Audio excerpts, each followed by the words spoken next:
अगर अगली सरकार बीजेपी की आ गई तो 6 महीने के अंदर अंदर आज़ाद कश्मीर भारत का होगा। वैसे मेरे ख्याल में इंडिया वाले जो कहते हैं वो करते भी हैं, क्योंकि वो हमारी तरह हवा में छोड़ते नहीं हैं। आपको किसने कहा है कि हम गुलाम नहीं हैं?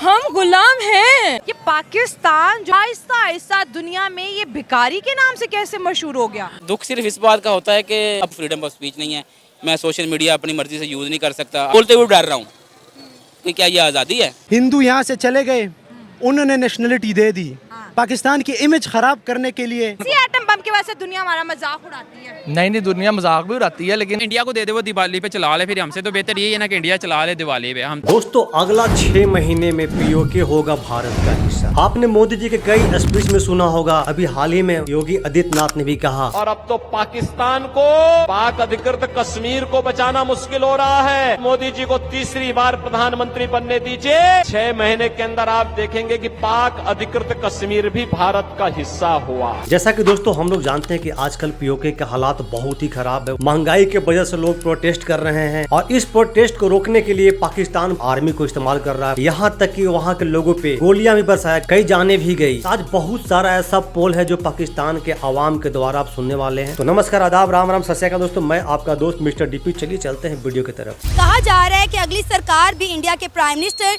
नरेंद्र मोदी की ही होगी। योगी आदित्यनाथ का कहना है कि अगर अगली सरकार बीजेपी की आ गई तो 6 महीने के अंदर अंदर आज़ाद कश्मीर भारत का होगा। मैम आपका?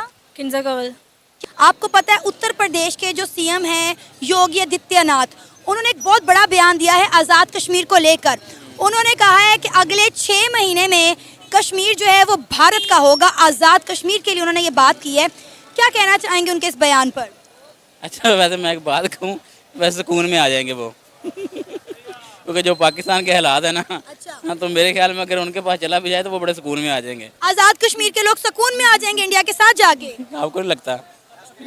बिल्कुल जाहिर है, वहाँ पे इस वक्त जितना एहतजाजी मुजाहिरे हो रहे हैं। आज बात पता क्या होती है, जो नेशंस बनती हैं ना वो रूल ऑफ लॉ से बनती है, ठीक है ना। मैं बेसिकली पाकिस्तानी भी हूँ और पाकिस्तान से प्यार भी बड़ा करता हूँ, मेरा कंट्री है। लेकिन दुख सिर्फ इस बात का होता है कि अपने कंट्रीज़ के अंदर रूल ऑफ लॉ कायम ही नहीं कर सके, क्योंकि जहाँ रूल ऑफ लॉ नहीं होता ना तो वहाँ पर कोई ज़िंदगी नहीं होती। मतलब कि समझे कि आपकी कोई लाइफ नहीं है, आपको कोई पकड़ के पुलिस वाला अंदर। अब मुझे बोलने की आज़ादी नहीं इस मुल्क के अंदर। मैं सीधी बात, मुझे कोई फ्रीडम ऑफ स्पीच नहीं है, मैं सोशल मीडिया अपनी मर्ज़ी से यूज़ नहीं कर सकता। आपको पता है कि जो हो क्या हाल करते हैं, मुझे कोई आज़ादी नहीं है। मैं बेसिकली कहूँ इस मुल्क का शहरी हूँ, लेकिन मुझे बोलने की आज़ादी नहीं है इस मुल्क के अंदर, सीधी बात है। मैं डरता हूँ कि बोलूँगा तो मुझे उठा के नहीं ले जाए। तो आपको लगता है कि इंडिया में फ्रीडम ऑफ स्पीच है, वहाँ पे लोगों को राइट्स मिलते हैं, वहाँ पे रूल ऑफ लॉ है? नहीं, वो तो बेसिकली आप इस चीज़ से अंदाज़ा नहीं लगा सकता कि क्या कहने का मकसद है कि वहाँ पर फ्रीडम रूल ऑफ लॉज नहीं है। आपको नज़र आते हैं 4 बंदे जो अमेरिकन नेशनैलिटी हैं, जो ईरान के अंदर हैं, अमेरिका ने $6 अरब उन 4 बंदों के एवज दे दिया। अब मुझे ये बताओ कि मुझे अगर दुबई के अंदर जाए कुछ हो जाता है, क्या मुझे छुड़ाने के लिए पीछे कोई मेरी 1 लाख रुपया पीछे लाना कोई पर नहीं, वो दूसरी बात। नहीं लगाएगा, कभी नहीं लगाएगा सर। बोलने के लिए कोई है नहीं सर, हमने यही चीज़ इंडिया में देखी है। आपको पता है कि कतर के अंदर इंडियन एयरफोर्स के या इंडियन नेवी के कुछ लोग थे जिन्हें सजाए मौत की सज़ा सुना दी गई थी। इंडिया के प्राइम मिनिस्टर नरेंद्र मोदी उन्हें मौत के मुंह से निकाल कर वापस ले आए। आप दुबई देख ले, आप सऊदीया देख ले, इंडिया के प्राइम मिनिस्टर नरेंद्र मोदी अपने लोगों को कभी भी तनहा नहीं छोड़ते। हमने यूक्रेन और रशिया की वॉर में देखा, अभी जो आज का वाक़या हुआ है कज़ाकिस्तान में, जो वहाँ पे स्टूडेंट्स को मारा जा रहा है, उनकी गवर्नमेंट उस पर भी एक्शन लिया है। हम तमाशा देख रहे हैं कि हमारे स्टूडेंट्स के साथ क्या हो रहा है, लेकिन इंडिया ने एक्शन लिया। उन्होंने कहा कि हम अपने लोगों को निकालेंगे, बचाएंगे। मैं आपसे खुलेआम अभी कह रहा हूँ कि मैं डरता हूँ बोलने से, इससे बड़ी बात और क्या हो सकती है मेरे लिए। मैं आपके सामने अब मुझे बड़े तहफ़्फ़ुज़ात हैं ये अब देखें कि मैं अब क्या आपके सामने बोलूँ, मैं बोलते हुए डर रहा हूँ कि क्या ये आज़ादी है। हालांकि एक आज़ाद मुल्क में खड़ा हूँ मैं, तो क्या लाइफ है बस। तो आपको लगता है कि उनके उत्तर प्रदेश के सीएम ने जो ये बयान दिया है वो ये कर गुजरेंगे? वैसे मेरे ख्याल में इंडिया वाले जो करते हैं वो कहते हैं वो करते भी हैं, क्योंकि वो हमारी तरह हवा में छोड़ते नहीं हैं। सर उन्होंने कहा है कि हमें आज़ाद कश्मीर को इंडिया के साथ मिलाने के लिए पाकिस्तान के साथ कोई जंग करने की ज़रूरत नहीं है। आज़ाद कश्मीर के जो हालात बन गए वो खुद ब खुद इंडिया के साथ आ जाएंगे। उसमें आप कह भी सकती हैं, किसी चीज़ को किसी से सेपरेट करने के लिए ना आपको जंग वगैरह के लिए कहते हैं कि जरूरत नहीं पड़ती, सोच ही बड़ी होती है। ये बड़ी चीज़ सोचने वाली बात होती है। अब देखिए बांग्लादेश हमसे क्यों लदा हुआ था, मुझे ये बताएं कि इंडिया ने हमसे लदा किया था। पाकिस्तान मलबा तो इंडिया पे ही डालता है। उन डालते नहीं, वो भाई वो अपनी मर्जी से लदा हुए हैं, वो इंडिया के साथ शामिल तो नहीं हुए। ये सोच थी ना बंदों की। अब देखें, मैं आपको बोला कि मुझे आज़ादी नहीं है, लेकिन जब मुझे मौका मिलेगा तो मैं क्या करूँगा? बोलेंगे मैं तो तब वहाँ जाऊँगा ना जहाँ पर मैं अपने आप को रिलैक्स फील आज़ाद फील करता हूँ। तो फिर लोग डिसाइड करते हैं कि यार मुझे कहाँ जाना है। उन्होंने आर्टिकल 370 जो कश्मीर पे किया, स्टेटस चेंज किया, स्पेशल स्टेटस, हम क्या कर सके? दुनिया ने क्या किया? कुछ भी नहीं। कुछ भी नहीं किया और ना करेगी। क्यों? पहले तो हम अपने लिए कुछ नहीं कर रहे, दुनिया ना भी करे तो फ़र्क नहीं पड़ता, हमें करना पड़ना था, हम अपने लिए कुछ नहीं कर रहे।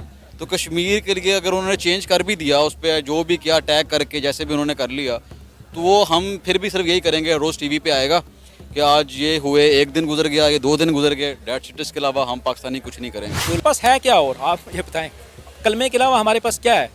आप किस बेस पे हम लोग इकट्ठे हो सकते हैं? अब ना हमारे पास कोई इतनी ख़ास मिनरल्स हैं, ना हमारे पास पेट्रोलियम है, ना हमारे ज़मीन से कोई तेल निकल रहे हैं, ना हमारे पास कोई ऐसी ख़ास मैन्युफैक्चरिंग है, हम ना कोई मतलब ना हम मर्सिडीज़ डेवलप करते हैं, ना हमारे पास है क्या? कलमा है, राइट? हम तो आपको किसने कहा है कि हम गुलाम नहीं हैं?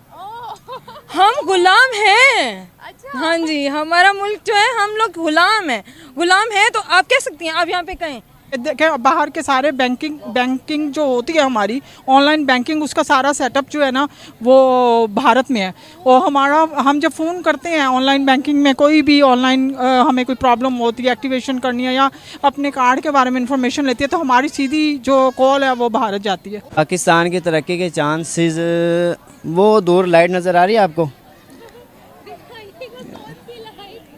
वहाँ तक भी नज़र नहीं आ रहे पाकिस्तान की तरक्की के चांसेस। अगर गुलाम है, चाइना क्या दे रहा है मुझे, क्या उससे? ये मोबाइल दे रहा है, क्या हो गया आपको? मैंने जो आप किए तो लिए ना, वो तो मेरी मर्जी है। तो आपने पैसे दिए हैं। मेरा कहने का मतलब ये है कि हर चीज़ मेड इन चाइना हमारी अपनी एग्जिस्टेंस का है। वो जाहिर है, वो फिर उन्हें इतनी वो उनके बच्चा मेहनत कर रहा है। क्या है, आजकल तो तरक्की का दौर है, हर मतलब कोई भी बंदा, अब मेरे हाथ में मोबाइल है, मैं कहीं भी जाऊंगी कैप्चरिंग करूंगी, मैं चीज़ वो दिखाऊंगी। मैं क्या मेड इन पाकिस्तान का है? यहाँ पे आ गई तो ये चीज़, ये आप कैसे सवाल करिए? जब आए हैं ना तो हमने कहा जी हमने ग्रॉसरी करनी थी, तो हम जी बाइकआउट करेंगे, ये चीज़ नहीं ले। यकीन जाने मैं इतनी डिसहार्ट हुई, हमने कहा जी ब्राइट नहीं हम लेंगे, ना ही हमने एरियल लेना है। और हम ढूंढ रहे हैं इसराइल के, हाँ हम जी सूफी ढूंढ रहे हैं, पूरे रैक में चीज़ें उनकी पड़ी हुई हैं, हमारी कोई चीज़ ही नहीं है।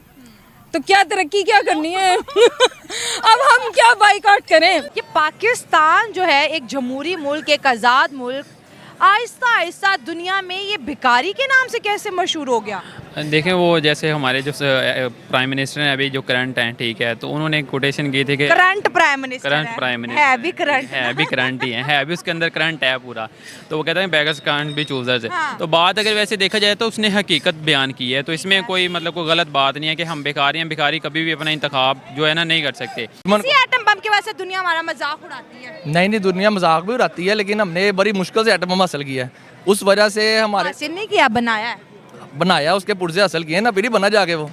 हाँ, अच्छा एटम बम में पुर्जे लगते हैं, तो उसके जो भी उसके यूरेनियम जो भी कुछ तदाते हैं वो हमने बड़ी मुश्किल से हासिल किए हैं। मैंने कभी नहीं एटम बम देखा, आपने देखा है? मैंने देखा नहीं, मुझे उसके इंग्रेडिएंट्स का पता क्या क्या डलता है। भी नहीं देखा हुआ? नहीं, वो देखा है मैंने 23 मार्च को, गाजी शाहबुद्दीन, वो सारे एटम बम ही हमने हमारे में जरूरत नहीं है एटम बम चलाने की, ठीक है ना इस वजह से इतने खूनी डॉक्टर सीधा एटम बम चलाने की दुनिया को बातें बता रहे हैं। बिल्कुल, हमें एटॉमिक पावर है, हमें कुछ नहीं कर सकते। वो एटम का भी हमने क्या करना है, 72 में आपने क्या काला करतूत किया वो ठीक है, कारगिल में आपने क्या किया, वो एटॉमिक पावर का हमने जेब में लेके घूमना है, अगर हमने उसको इस्तेमाल नहीं करना। ये शबरात इंडिया को दे दे, वो दिवाली पे चला ले, फिर हमसे तो बेहतर यही है ना कि इंडिया चला ले दिवाली पे, हम तो इसका इस्तेमाल हमारे लिए तो कुछ भी नहीं है। पाकिस्तान में इन्वेस्टमेंट्स भी नहीं आनी, आपको पता है।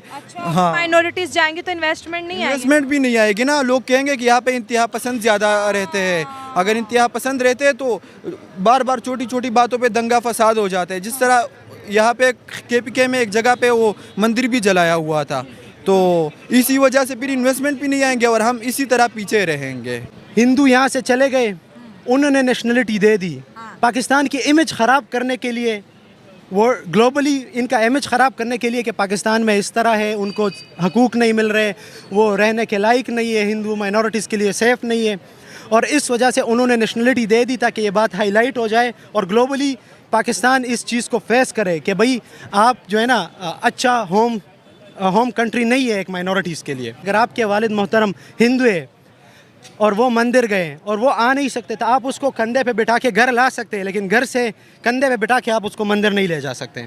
ठीक है, मतलब ये है कि आप दूसरे रिलीजन को प्रमोट तो नहीं करना चाहेंगे ना, आप इस्लाम है तो आप क्यों उसको, हाँ आप उसको जगह दे सकते हैं कि ये जगह हुकूमत ने आपको दे दी, आप लोग मिलके मंदिर बना लो। तो दोस्तों देखा वहाँ के लोग कितना त्रस्त है, और पाकिस्तान के आम शहरी आम आदमी भी परेशान है वहाँ के रूल्स से। अब वो कह रहे हैं कि हमें बोलने में डर लगता है, कुछ भी कहने में डर लगता है, मेरी जुबान से कुछ निकल गया कल पाकिस्तानी पुलिस आएगा और हमको उठा के ले जाएगा, पता नहीं क्या करेगा। तो ये डर, एक खौफ से पाकिस्तान के आम जनता भी डर रहे हैं, आम पब्लिक में भी एक खौफ है। और पाकिस्तान हमेशा धमकी देते रहता है एटम बम का। वहाँ के लोग ही बता रहे हैं कि एटम बम कहाँ है, अगर पाकिस्तान के पास एटम बम है तो किस दिन के लिए है, कई युद्ध हुआ इंडिया के साथ, कहाँ था एटम बम। दोस्तों पूरा वीडियो देखने के बाद आपका इस पे क्या ओपिनियन है, क्या राय है, कमेंट के जरिए जरूर बताइएगा दोस्तों। और उम्मीद करते हैं कि आपको वीडियो देखकर अच्छा लगा होगा। मेरे चैनल को सब्सक्राइब कीजिएगा, वीडियो को लाइक कीजिएगा और शेयर जरूर कीजिएगा दोस्तों। तो मिलते हैं इसी टाइप का एक न्यू रिएक्शन वीडियो, तब तक के लिए नमस्कार, राम राम, जय हिंद।